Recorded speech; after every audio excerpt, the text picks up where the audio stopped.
she never stayed long. Just long enough to sit by a broken man, remind him of who he used to be, and leave before he noticed he was healing. They say she wasn't owned by anyone, but she belonged to everyone who forgot they mattered. Reclusive truck driver Carl couldn't yet know the dog circling his trailer had once waited weeks beside a hospital bed. Widower James had no idea she once found a letter meant to be burned, and brought it back sealed in dirt. And young nurse Angie certainly couldn't imagine that the paw print left on her windowsill would match the tattoo on her patient's wrist. Before we begin, I'd love to know, where are you watching from? Drop it in the comments, it warms my heart to see how far these stories travel. And if you enjoy heartfelt tales like this one, don't forget to subscribe, there's more to come.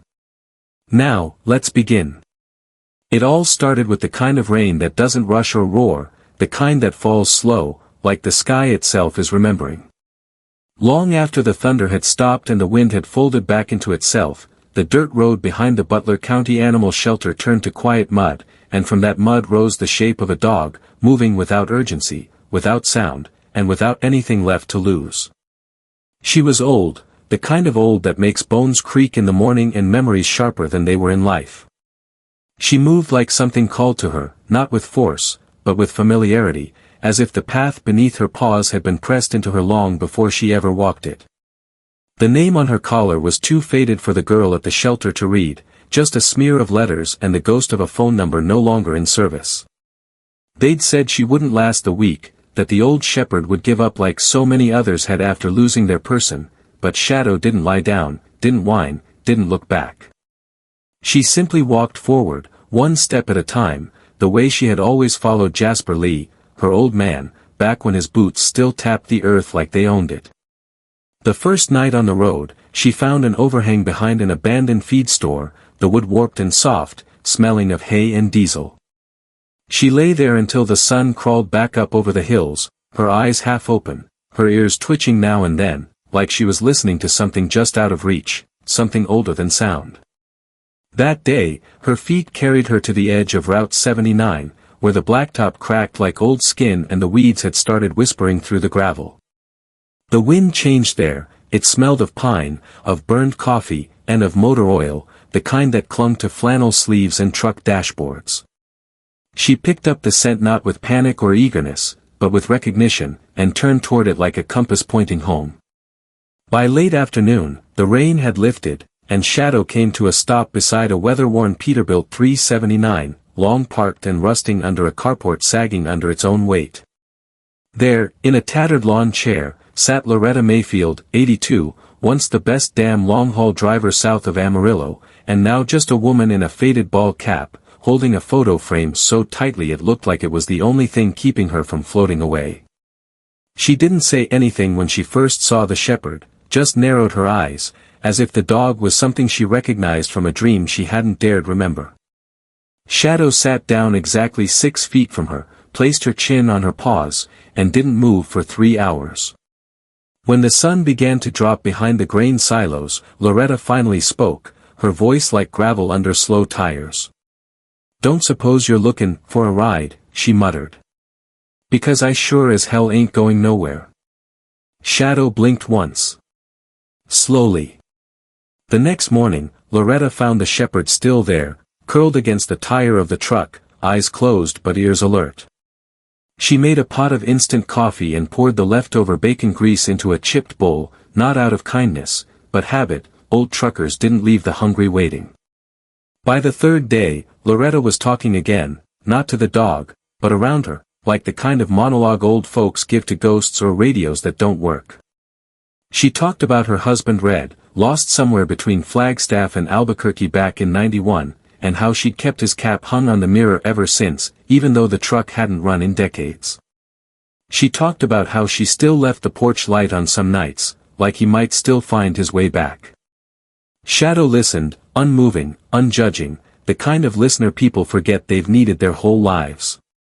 That night, Loretta dreamed of Red, but not the young Red, not the one who sang Merle Haggard into her shoulder. No, she dreamed of the old Red, the one with the soft eyes and the stiff knees, who said nothing at all but sat beside her like the world had stopped spinning. On the 5th morning, Loretta opened the truck cab for the first time in 12 years. Inside, nothing had changed, his thermos still in the holder, his boots still beneath the seat, and a folded napkin with her lipstick print stuck behind the visor. Shadow climbed in without being asked. She curled in the passenger seat and waited, as if she had always known her place was there, not as a driver, not as a savior, just a reminder. Loretta stared at her, hands trembling just enough to make her coffee slosh. She whispered, almost afraid of the words before they left her throat. "Do you think he forgave me, girl? After all that time, do you think he ever meant to come back?"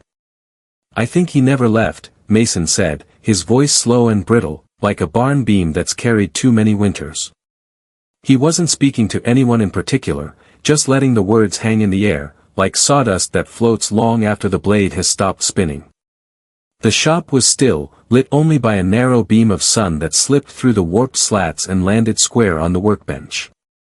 Outside, the wind scraped against the tin roof in long, tired strokes, and somewhere out back, a bluebird let out a call that sounded almost like a question. Shadow had arrived 3 days earlier, her paws caked with dust, her eyes tired but alert, her body thinner than it should have been for early spring. She didn't bark, didn't whimper, didn't scratch at the door, she simply curled up beside the porch steps of the old woodworking shed and waited, like she knew that patience was her oldest trick. Mason hadn't seen her come, not with the vision he had left, just enough to make out shapes and light, the outlines of things that used to be clear. What he had noticed was the silence changing, the way it felt heavier, fuller, like someone had filled the air with presence, not noise. He didn't invite her in, not at first. A man like Mason, 76, widowed, and slowly going blind, didn't make a habit of opening doors to strangers, even if they walked on 4 legs and said nothing. But there was something about the way she waited, not just near the door but beside the old rocking chair, like she remembered where the old man used to sit with his coffee. So on the second day, he left the shed door ajar, just wide enough to make the choice hers, not his. She came in slowly, sniffed once, then lay down beside a pile of cedar shavings like it was the only place she'd ever meant to be. Mason didn't speak to her right away, he hadn't spoken to much of anything in the last few months, not since he lost the last of his sight in that fall from the step ladder. That ladder had been meant to hang the frame he was building for a photo of his wife, Corinne, the last good picture taken before the doctors told her what the shadows in her lungs really were. The frame still lay unfinished on the table, one corner glued, the others loose, the grain matching perfectly. She'd taught him to line it up like that. He tried to finish it after the accident, but something about losing both the light and the will in one sharp fall had made the wood feel foreign in his hands. So the shop had gathered dust, the radio gone quiet, the clamps hanging like forgotten tools of a better version of himself. And that was where the shepherd came in, not to fix, not to change, but just to be there while the memory breathed. On the third evening, Mason tried again. Not because he thought he could do it, but because she was watching. That quiet pressure of being witnessed made him want to try, even if he failed. He traced the edges of the wood with his fingers, remembering Corinne's laugh as she painted the back room pale yellow, singing along to Patsy Cline in her Sunday slippers. The corners came together this time, not perfectly, not like before, but close enough for hands that trembled and eyes that no longer served him well. Shadow didn't move, didn't sigh, didn't make a sound, but Mason felt steadier with her there, as if the room had been given back some of its balance. He spoke aloud, softly, the way men do when they forget they're alone. She used to say the frame didn't matter. It was what we were holding that counted. That night, Mason placed the photograph inside, Corinne with her head thrown back, laughing at something out of frame, joy spilling from her like sunlight across a table. He placed it on the mantel, dusted off the wood, and turned the radio on for the first time in months. Shadow rose, stretched her aging limbs, and lay back down with her head pointed toward the fire, the kind of fire that lives not in wood, but in the space where memory and gratitude meet. The next morning, Mason brought out a second cup of coffee. He set it down beside the rocking chair, a ritual with no purpose except to remind himself of the mornings they used to share. He looked toward the shadowy shape on the porch, his eyes cloudy but certain. "Tell me," he said into the stillness, not knowing if he was asking the dog or the past, "You think we ever really lose them?" "I don't think they ever left," Sophie whispered, though no one had asked her directly, and no one was close enough to hear the answer. She was sitting cross-legged in a patch of clover just beyond the train tracks that bordered the edge of Lincoln Bend, a town so small its post office still smelled like pencil shavings and the lives that passed through it.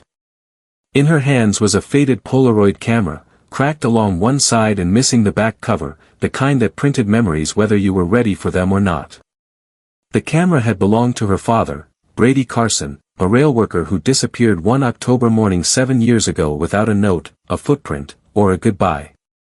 Sophie had only been 8 then, just old enough to memorize his laugh but too young to understand why some people vanish even when they're still loved. Since then, her world had turned quieter, slower, the kind of quiet that seeps into wallpaper and slows the ticking of clocks. Her mother had tried her best, filling the silence with casseroles and school recitals and rehearsed smiles, but grief has a way of bending time so that nothing ever quite lines up again. Then, 3 nights ago, the dog came. Not with fanfare, not with barking or excitement, just a slow, deliberate trot through the weeds, her coat streaked with dust and her collar barely clinging to her neck. Shadow didn't approach the house, didn't bark at the porch light, she simply circled the backyard once, sniffed the air, and settled in near the rusted toolshed where Sophie sometimes sat when she didn't feel like answering anyone. At first, Sophie didn't pay much attention. Strays came and went in Lincoln Bend like tumbleweeds, especially when the trains blew through town too fast for the crossings to hold them. But something about the way this dog looked at her, not with hunger or hope, but with a kind of steady, knowing calm, made Sophie pause. On the second day, Shadow limped into the yard with something in her mouth, a plastic-wrapped square, stained but intact. It was the Polaroid camera, Brady's camera, the one he used to carry in his tool satchel, the one they thought had gone missing with him. Sophie recognized the duct tape on the grip, the faded red initials scratched into the side, and something in her chest broke open, soft and slow, like thawing ice. She didn't ask how the dog had found it, or why it had taken 7 years to make its way back to her hands. Instead, she pressed the shutter, not expecting it to work, but it did. The photo came out blank at first, then slowly bloomed into an image of the weeds and sky behind her, imperfect but unmistakably real. That night, she lay beside the dog near the shed, the camera clutched to her chest, listening to the train whistle echo through the hills like a voice calling someone home. For the first time in years, she spoke aloud to the night, her voice cracking like brittle paper. Maybe he was just lost. Maybe he still is. The next morning, she and Shadow walked to the edge of town, not because there was anything to find, but because she wanted to follow. The path took them down an old maintenance road, overgrown and forgotten, leading to a decommissioned switch house that hadn't seen light since before Sophie was born. Inside, under a rusted bench, she found a box, sealed and weather-worn, with her father's name scrawled in fading ink. Inside the box was a stack of photos, all taken near the rails, each one labeled in his handwriting, for Sophie. Someday. She didn't cry right away. She stared at the pictures, one by one, her as a toddler feeding ducks, her birthday with the chocolate cake, her riding the red tricycle he'd built from spare parts. And in the last photo, the one at the bottom, was Brady himself, smiling in his work vest, holding up a sign that said, "I'll always find my way back." That night, Sophie returned home and placed the box on her mother's kitchen table, wordlessly, like someone delivering proof of something once thought myth. Her mother didn't speak, didn't ask, she simply pulled her daughter into her arms and held her like she did when Sophie had been small and afraid of thunder.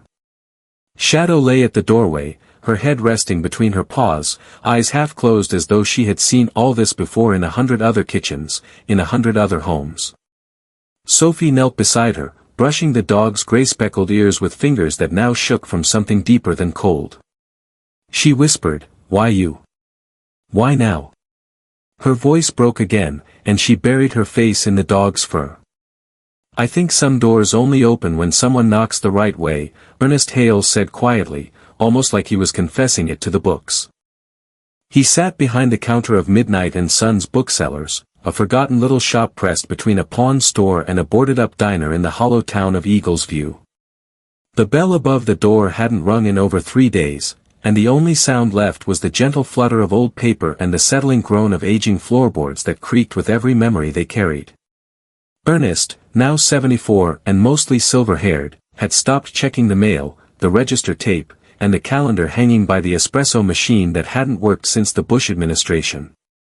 The only thing he kept going, the only thing that hadn't surrendered to dust, was the silence room in the back of the store, a tiny alcove built from uneven bookshelves and mismatched rugs. It had once been his son's idea, James, a boy with crooked glasses and too many questions, a boy who had begged him, years ago, to create a space where people could sit, breathe, and listen without judgment. Back then, Ernest had laughed, told him the world didn't need more silence, it needed noise, arguments, conviction. James had disagreed, and walked out shortly after his 20th birthday, leaving behind a half-packed duffel bag in the kind of absence that echoes louder with time. 20 years passed like smoke curling through a keyhole, never staying, never disappearing. Ernest learned how to survive without answers, how to stack grief like books on a shelf, quietly, methodically, without ever looking too long at the spine. But the silence room remained, untouched, unadvertised, and yet somehow always warm, like the place itself refused to forget the boy who once built it with thumbtacks and stubborn hope. Shadow arrived just past dusk, her paws stirring dry leaves outside the threshold, her nose pressing gently against the cracked glass like someone peeking into a memory not yet theirs. Ernest didn't notice at first, his hearing wasn't what it used to be, and his attention had grown selective, tuned mostly to the past. But the dog didn't bark or scratch, she simply waited, pressed to the door like she'd been sent to remind the building of something it once knew. When Ernest opened the shop the next morning, she was still there, curled against the brick, her eyes wide and unreadable. He let her in without thinking, the way an old man sometimes makes peace with the presence of things that arrive with no explanation. She wandered slowly past the front display, sniffed at the reading chair by the window, then padded quietly into the back, where the silence room sat untouched. There, she lay down and closed her eyes, as if she already knew the way grief filled that space better than sound ever could. For 3 days, she didn't move much. She stayed near the corner, sometimes lifting her head when a car passed, sometimes watching Ernest as he dusted spines and rearranged shelves out of habit more than purpose. But something changed on the 4th morning, not in her, but in the air. The bell above the door rang, not softly, but like it used to, like it had been waiting to sing again. And standing there in the doorway was James, older, leaner, with lines on his face that hadn't been there 2 decades ago, and a hesitation in his eyes that said this visit wasn't planned. He looked at the dog first, not the shelves. And something in him softened, not all at once, but enough for his shoulders to drop, for his voice to come out not like a question but a whisper. "I heard you still had the silence room." Ernest didn't speak at first. He didn't trust himself, not his voice, not the ache behind his ribs. But he nodded, and gestured toward the back, where the shepherd had already moved, as if guiding him through the fog of years. They didn't say much that afternoon. James sat in the old beanbag chair and stared at the ceiling fan that still wobbled slightly on its rusted screws. Ernest brought coffee, too hot and too strong, and sat across from him with his hands wrapped around the cup like it might keep the moment from slipping away. Finally, James spoke, not of jobs or failures, not of politics or time, but of his own son, Nathan, now 12, and how he didn't know how to talk to him without sounding like someone else's father. He said he'd opened his own used bookstore last year, in Oregon, and that he found himself building a corner for kids who didn't want to talk, just wanted to exist. He said he remembered the room they built, and the boy he used to be. Shadow watched them both, head resting on her paws, her tail twitching now and then, like she was keeping count of the breaths finally shared between men who once stopped listening. When James left, just before closing, he didn't say goodbye. He just stood in the doorway for a long moment, turned back once, and said, "You ever think about what might have happened if we hadn't stopped talking?" I think silence is just a question waiting for permission, Lyle Harmon said softly, though there was no one nearby to hear him, not anymore, and certainly not this far out. He was standing waist-deep in the cool waters of Sable Pines Lake, that half-forgotten stretch of stillness tucked just past the county line, where the only things that ever made a sound anymore were the loons, the wind, and the old pine trees that leaned toward the water like they remembered what it was like to be young. Lyle was 70 now, give or take a year, though he'd stopped keeping count after the VA stopped sending him reminders to come in for checkups. He'd lived alone in a cabin the size of a double-wide since his wife, Janine, passed in the spring of '06, a woman who once laughed so hard at his fishing jokes she nearly fell off the dock. Since then, he hadn't caught much of anything, not trout, not sleep, and certainly not peace. On that morning, the kind that makes the lake look like glass, Lyle had waded into the water with every intention of letting it take him, not quickly, not dramatically, but slowly, like a man walking into a story he no longer felt like finishing. He'd left the coffee maker on, the front door open, and a folded letter in the tackle box that hadn't held bait in over a decade. But he hadn't planned on the dog. She came from the far side of the dock, her paws light but certain, her coat wet like she'd crossed the reeds without hesitation. At first, Lyle thought he was hallucinating, that grief had finally drawn up a companion to walk him out, but then she barked. Just once. Not loud, not sharp, just enough to bring his attention back to the shore, where her eyes locked with his like she'd been watching him long before he noticed her presence. She didn't run to him, didn't cry out or circle the water. Instead, she trotted to the tackle box, pawed it open, and sat beside it, the lid falling back with a soft, hollow thud that echoed in a way that didn't feel accidental. Lyle stared for a long time, chest tight with something deeper than confusion. He didn't remember putting anything in that box that mattered, but when he made his way back to shore, waterlogged and shaking, he opened it again. Inside, beneath the usual rusted hooks and warped bobbers, lay a folded envelope, old, yellowed, and sealed with the kind of handwriting you only ever see on birthday cards and farewell letters.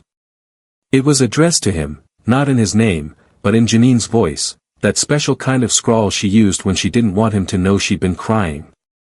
He opened it with fingers that trembled in a way War never managed to bring out of him. Inside was a letter she'd written months before her final diagnosis, tucked away and never given. In it, she wrote about the things she'd noticed, how quiet he became when the lake froze over, how carefully he folded her sweaters even though no one asked him to. And at the end, she'd written a single sentence that stopped him cold. "Lyle, promise me you won't sink before you learn how to float again." He sat on the edge of the dock for a long while, the paper clutched against his chest, the old dog lying beside him like she'd heard every word he'd just read. And when the breeze picked up, carrying the scent of pine and smoke and things long buried, Lyle felt something rise in his chest, not a sob, not quite, but a sound he hadn't made since Janine's last Sunday roast. He laughed. Not loudly. Not easily. But he laughed like a man who'd forgotten his voice still worked. That evening, he started clearing the inside of the cabin, not out of obligation, but instinct. He pulled open windows long painted shut, brushed off the table, and found Janine's old recipe card stuffed behind the flour tin. He laid out tools in the shed and told himself he'd fix the dock by fall, not because anyone would use it, but because it had waited this long without giving up. And the dog, that gray-muzzled wanderer who had arrived uninvited, slept by the porch as if she'd done it all her life. He didn't ask where she came from. He just filled a bowl with lake water, sliced the last piece of smoked fish, and set it down beside her without a word. As the sun dipped low, painting the lake in gold and rust, Lyle leaned against the porch rail, watching the dog's chest rise and fall like a metronome that kept time for his next steps. He whispered into the coming dark, as if the trees might carry the message farther than he ever could. "Do you think someone sent her? I mean, on purpose?" "I think sometimes the lost find us when we've stopped looking," whispered Noah Bennett, though his voice was so small it could have been mistaken for wind. He was 11 years old but looked younger, not because of his size, but because of the way he curled into himself, a boy who carried silence like other kids carried backpacks. Underneath the weather-stained porch of an old farmhouse in Masonville, Noah had been hiding for nearly 2 days, wrapped in a torn blanket that still smelled faintly of dryer sheets and home. No one was searching for him, not yet, because the kind of missing Noah didn't make the news or get plastered on telephone poles. He hadn't vanished from a crowd or fled through a broken window. He'd simply stepped off the school bus 2 stops early and never made it home, walking instead to a place he remembered only from the edge of dreams, the house his grandparents had sold before he could read. There, in the dust and shadows beneath the porch, Noah breathed slowly, counting seconds between each passing car, hoping that if he stayed quiet long enough, the world would forget where to find him. The people in his life, teachers, counselors, his mother's new husband, had never known what to do with his silence. To them, Noah was a problem to solve, a silence to break, a riddle they were tired of trying to answer. Then, just before the 3rd sunrise, the dog came. She didn't bark, didn't sniff or growl or tilt her head in curiosity. She simply crawled beneath the porch like she'd always belonged there, her limbs moving slow and careful, as if she could feel the weight of the boy's sadness before her nose caught his scent. When she settled beside him, close, but not touching, Noah opened his eyes, startled not by her presence, but by the stillness she brought with her. She was warm, that old shepherd, even through the chill of morning dew. And something in the way she rested her head, not on him, but near enough to share breath, made him believe she had chosen him. Not as a stray chooses food, or a pet chooses comfort, but as a keeper might choose a door that's been locked too long. He didn't speak to her. Not then. But on the second night, when the sky opened up with rain and the house groaned under the weight of another forgotten season, he leaned his head against her shoulder and whispered, "Please don't go."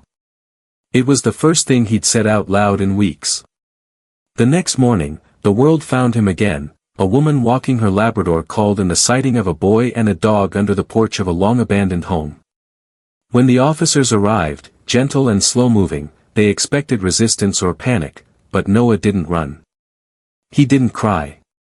He simply stood, took one last look at the dog who hadn't left him, and nodded like they'd agreed on something neither had spoken aloud. The officer who took him back to the station, a young man with a kind face and a faded wedding ring, asked gently why he'd run. Noah stared out the window for a long time before answering, his voice quiet but clear. "I didn't run," he said. "I just needed someone who wouldn't ask me to talk." Later, after his mother had come, frantic and trembling, and wrapped him in too many arms and too many questions, Noah turned once more to the edge of the lot where the dog still sat, watching. He walked toward her, step by careful step, and knelt beside her in the grass. For the first time in his young life, he placed both hands on something without flinching, her head, broad and solid, like a stone worn smooth by time. He whispered one word. "Shadow." And with that name, he smiled, a smile that didn't belong to a boy who had been lost, but to a boy who had been found without needing to be fixed. He kissed the top of her head once, then turned and walked back without looking over his shoulder. Shadow lay there for a while, eyes closed, the boy's scent still clinging to her fur like morning fog. She rose only when the sun had dried the last of the rain, and her paws knew it was time to move again. And before she disappeared beyond the fence line, the same officer, watching from the doorway, asked quietly, "Where is she going next?" "She's going back to where it started," June Holloway said, though her voice trembled with the weight of a memory that hadn't spoken in years. She stood on the edge of her porch in Wren Hollow, a small town nestled between old pine hills and fields that hadn't seen planting since the mill shut down. The wind carried a chill through the garden gate, the same gate her husband, Earl, had built from salvaged barnwood back when he still whistled while working. She hadn't opened that gate in over 12 years, not since the night she and Earl laid to rest the last piece of their boy beneath the roots of the rose bush he'd planted as a child. Their son, Tommy, had been 17 when the road took him, a quiet boy with a soft voice, more poet than farmer, who always wore that blue sweater with the torn cuff no matter the season. After the accident, June folded that sweater like it might still hold his shape, laid it in the cedar chest, and promised herself she'd never let grief rot the garden he loved so much. But days passed like dust, and weeks folded into years, until the soil dried and the blooms gave up trying to come back. Earl tried to hold her together, at first with morning coffee, then with silence, and finally with distance. Eventually, he stopped asking if she wanted to walk the garden, and she stopped asking if he was coming back from the hardware store. By the time his heart gave out on a Tuesday afternoon, they'd lived like strangers in the same house for nearly a decade. The day shadow arrived, the air smelled of dirt and burnt toast, and the porch floor creaked louder than usual beneath June's thin slippers. The shepherd didn't make a sound as she stepped through the side yard, her gait slow, deliberate, like she knew not to startle anyone already tiptoeing around their own ghosts. June saw her from the window first, through sheer curtains stained with light and loneliness, and for a moment she didn't breathe, as though the very sight of a visitor, even one on 4 legs, was enough to collapse her ribs. The dog didn't approach the house, didn't bark or scratch. She sat by the garden gate, her body still as the iron latch that hadn't been touched since Earl left his gloves on it all those years ago. For nearly an hour, the dog didn't move, and neither did June, standing behind the window like someone watching the past come back in an unexpected shape. On the second day, the shepherd was still there, paws pressed into the brittle grass, her gaze locked on the place where the roses had once bloomed like promises. June, trembling and slow, stepped outside for the first time in months, her robe tugged around her like armor against something too familiar. She walked to the edge of the porch and spoke, not loud, but clearly, "If you're waiting for him, he ain't coming back." The dog didn't flinch. That night, June sat with a photo album cracked open across her knees, staring at a picture of Tommy in that old sweater, laughing beside the rose bush, dirt on his chin and joy in his teeth. She didn't cry, not then, but she pressed her hand against the image like she might pull him through. The next morning, she found the shepherd standing at the garden gate again. But this time, something had changed. At the base of the gate, folded in a way too neat to be accidental, was the very sweater she had tucked away 12 years ago. It was dusty, but whole, the stitching intact, the torn cuff mended in a way that felt not new, but remembered. She didn't understand how it had gotten there, or why, but the weight of it in her arms undid something inside her that had held for far too long. June opened the gate. The latch groaned, metal against metal, and she stepped into the forgotten garden, the dog trailing behind her like memory given form. Together, they walked to the rose bush, gnarled now, but alive, and there, just beneath the soil, June found the small tin box she and Earl had buried the day after the funeral. Inside were 3 photographs, a folded poem, and a note written in Tommy's uneven hand, "If you find this, please remember, it was always you who made me bloom." That evening, June stood on the porch in a clean dress, the dog beside her, the garden bathed in the amber glow of a setting sun that didn't ask questions. She spoke once more, this time not to the dog, but to the wind. "You think someone else out there needs her now?" "I think there's always someone," Calvin Brewer said aloud, though his voice cracked like parchment and no one had asked him to explain. He was standing in the cold hallway of the old community center in Elders Creek, hands trembling just enough to make opening the double doors to the music room feel like unlocking a tomb. For 17 years, he'd walked past this place, never turning the knob, never looking inside, and never letting himself wonder what kind of shape the piano was still in. The building had changed owners half a dozen times, yet somehow no one had cleared the room or thrown out the dust-covered metronome perched like a ghost on the top shelf. Calvin had once filled this hall with music every Tuesday and Thursday afternoon, guiding students through the elegant math of melody, the grace of rhythm, and the silence between notes. He'd been the kind of teacher who stayed late and came early, who brought muffins on recital days and cried when his students played pieces they once feared. But after Elliot Chen, his most promising student, bright, curious, and full of ragtime energy, enlisted and never came back, the music dried up.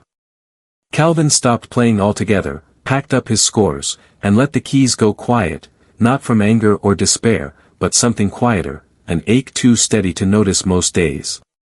Then, one afternoon, the shepherd came. She wasn't supposed to be inside. No one knew how she'd gotten in, but the staff said she wandered the halls without sound, pausing in front of closed doors like she could hear what memories said when no one else was around. By the time Calvin arrived that morning, drawn by a voicemail about a strange dog in the building and a busted back gate, she was already curled up beside the grand piano, her head resting against its wooden leg like a child asking for one more bedtime song. He didn't say anything at first. He just watched her from the doorway, feeling something shift inside him, a memory, maybe, or a prayer that never learned how to land. Then, slowly, like a man testing the strength of a bridge rebuilt too many times, he crossed the threshold, walked to the piano, and placed both hands on the lid. It opened without resistance. The keys were dusty, but whole, the kind that still remembered hands and stories, even after years of silence. Calvin sat on the bench, exhaled the years he'd buried, and let his fingers hover over the middle octave. He didn't start with Bach or Beethoven. He played Maple Leaf Rag, Eliot's favorite, the one they'd practiced for months before the final recital, the one Eliot had promised to play when he came home in Dress Blues. The sound was raw, uneven, his hands stiff with age and memory, but as the melody began to form, the air changed. The room filled, not with people, but with presence, and the dog lifted her head as though recognizing the tune not as music, but as a door finally opening again. By the third measure, Calvin was weeping. He didn't stop playing, couldn't, not now. He played through the wrong notes, the aching knuckles, the tremors in his wrist. He played because he owed Eliot a goodbye, the kind he hadn't been able to say when the letter came from overseas wrapped in a flag in silence. When the final chord settled, Calvin sat in the stillness, the tears drying on his cheeks like morning frost. The shepherd rested her chin on the bench beside him, close enough to touch, but far enough to give him space if he needed it.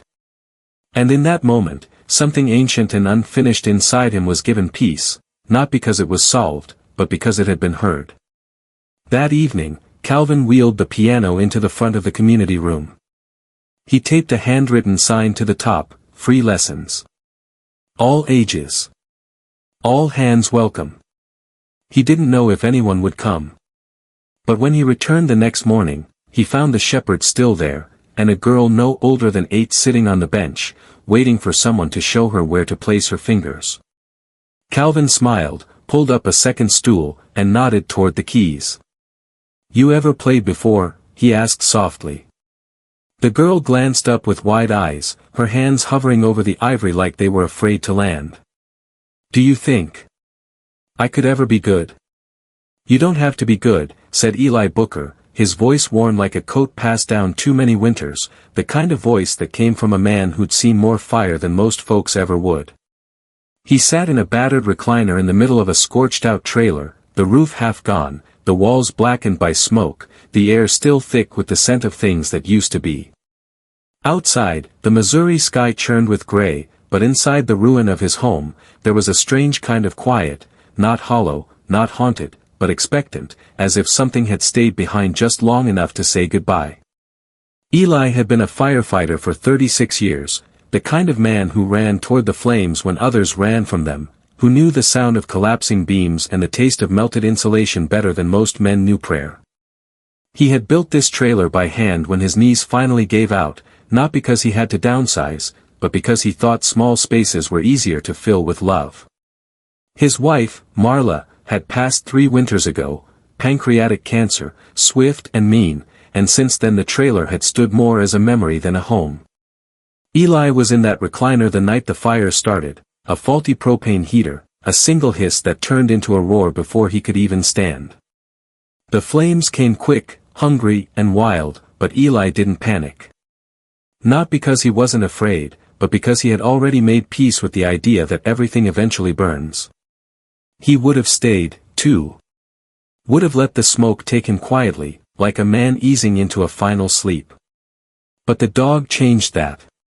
She came not through the door, which was already engulfed in heat, but through a shattered window, blood on her flank, eyes locked onto his with the fierce calm of a creature who had no interest in watching another soul give up. Shadow, though he didn't know her name then, didn't bark, didn't whine, didn't circle him like other dogs might have. She simply bit down on the hem of his shirt and pulled, as if to say, "You've saved others long enough. Now it's your turn." Between the fire, the pain in his hip, and the weight of grief that still hung on his ribs like chain mail, Eli managed to follow her outside, coughing, stumbling, alive. By the time the fire trucks arrived, there was nothing left to save. But Shadow stood beside him the whole time, watching the flames with the expression of someone who had seen it before and still believed in what could grow from ashes. Later, after the investigators left and the neighbors brought blankets and lukewarm coffee, Eli found himself staring at the door, the only piece of the trailer still standing. The door had survived, somehow, blackened but upright, its old brass knob catching the light like a coin flicked from the sky. He sat beside it the next morning, the dog beside him again, and spoke for the first time since the fire. Marla used to say doors weren't meant to be locked, just knocked on until someone's ready to open. Shadow didn't move. She didn't have to. That day, Eli made a decision, not just to rebuild, but to use what remained. He took the door, bolted it upright on the edge of the lot, and painted a new sign across the top in careful, trembling strokes, "If you're cold, come in." Behind it, he set up a tarp, a heater, and a folding table with thermoses of coffee and soup. By the end of the week, 2 teenagers, a single mother, and an old veteran with no address had found their way there. Eli called it, the open place. He didn't ask questions. He didn't take names. He just sat in his chair, Shadow beside him, and nodded as people stepped through the frame of that burned door like it still led somewhere worth going. One night, as snow began to fall and the sky turned the color of bruised paper, a boy with a backpack stopped just outside the doorframe. He didn't speak at first. He just looked at the dog, at Shadow, and whispered, "Why does she keep showing up?" "Because her home was taken," said Miriam Vale, her voice like an old piano string, weathered, slow, but still willing to be heard. She stood just beyond the edge of the broken fence line, on land once filled with laughter, firewood, and the echo of boots coming home, the land where the story had begun long before anyone knew they were part of it. The house had burned 6 years ago, an old farmhouse tucked into the quiet hills outside Red Hollow, surrounded by wheat fields and memory. Miriam had seen it happen from her back window, a ribbon of smoke rising against the autumn sky, as if the past had finally caught flame and decided it was time to go. She didn't know, not then, that a boy had lived there, not just with his foster parents, but with a German shepherd he called his whole world. His name was Colby, and he had come from a place where children were often seen and seldom kept. The dog, whose name would later become Shadow, had belonged to Colby since the moment the social worker brought him through the door and said, "You'll be safe here now." Colby didn't say much. But that dog became his voice, his warmth, his yes and his no, his reason for going to bed without checking the locks 5 times. Then came the fire, accidental, swift, and merciless. Only the boy and the dog made it out. But in the chaos, the sirens, the questions, the separation at the hospital, Colby was placed into another system, another town, another, temporary situation. The dog was taken to a local shelter, but she didn't stay. She broke through the fence 2 days later and disappeared into the fields, her body still carrying the scent of ash and the ache of something she hadn't finished. That had been 6 long years ago. And now, here she was, limping slightly, muzzle silvered by time, eyes heavier than they'd once been, but steps sure as ever, standing on the scorched earth of the only place she had ever called home. She lay down without ceremony near the base of what had once been the front steps, as if bones and memory had drawn her there without asking permission. From the hill, Miriam could see the small moving figure of a boy, maybe 12, maybe a bit younger, coming up the old trail slowly, like he'd been led, not driven. He moved like someone unsure if he was allowed to want something, shoulders tight, feet scuffing the earth, every step a question he hadn't dared to speak aloud. And then he saw her. He stopped. The wind shifted. And Shadow, old now, ribs too visible, coat dulled by travel, lifted her head. Her ears twitched, just slightly, like the sound of that boy's breath had stirred something in her that had never left. Colby didn't say her name. Not yet. He just walked forward, hands in the pockets of a too-big jacket, his eyes not leaving her, not for a second. He knelt beside her like he had the first time they met, not like a boy greeting a pet, but like someone reuniting with the only witness who knew every chapter of his pain and still stayed. Then, after a long silence, he whispered one word, not a command, not a cry, just a promise spoken like prayer. Home. Shadow placed her head in his lap and let out a long breath, the kind that carries more years than miles, more weight than even sorrow can hold. Miriam didn't come closer. She just watched. And she understood. Because sometimes, the long return isn't about finding new places, it's about circling back, one quiet soul at a time, to the moment where love had first been offered without conditions. They sat there as the light faded. Boy and dog. Hurt and healing. Loss and finding. No miracles. No music. Just the sound of breath shared between two lives finally allowed to rest. And in that hush, as dusk kissed the top of the last burned beam, the earth whispered back something soft and final. The long road had ended. And what had been broken had quietly, deeply, without fanfare, found its way home. "Do you think she'll stay now?" a small voice asked from the fence line. And somewhere behind that boy, another answered, "She already has." Let me know in the comments, where in the world are you tuning in from? It's always a joy to see how far these stories reach. And if this one touched your heart, go ahead and subscribe so you won't miss the next one. Until next time, take care.